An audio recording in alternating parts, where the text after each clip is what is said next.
వెహికల్స్కి సంబంధించి చంద్రబాబు ఒక కీలకమైనటువంటి స్టేట్మెంట్ ఇచ్చారు. ఇది రావాలని నేను మనస్ఫూర్తిగా అయితే కోరుకుంటున్నాను. అనేక సార్లు ప్రస్తావించాను నేను.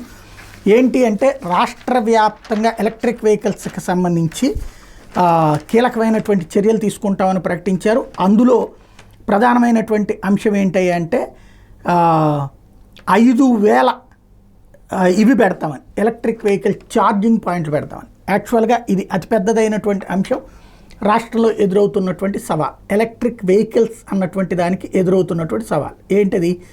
ఎలక్ట్రిక్ వెహికల్స్ అక్కడ ఉండట్లేదు.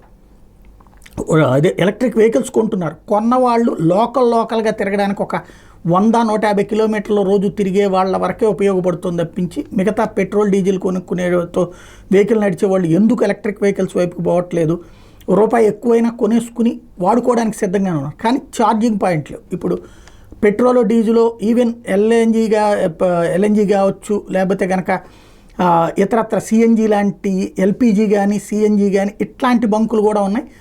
ఒక చోట కాకపోతే ఒక చోట ఊర్లోనో లేకపోతే ఊరి చివరినో ఉంటూ ఉన్నాయి. సిఎన్జీలు ఊళ్ళల్లో కూడా వచ్చి ఉన్నాయి.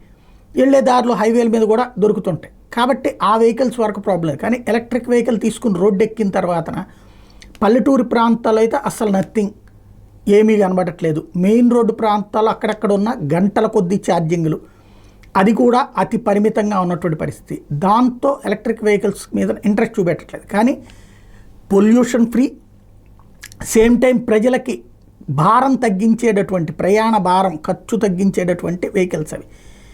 అది కొనాలి అంటే ఎలక్ట్రికల్ ఛార్జింగ్ పాయింట్స్ భారీగా ఉండాలి.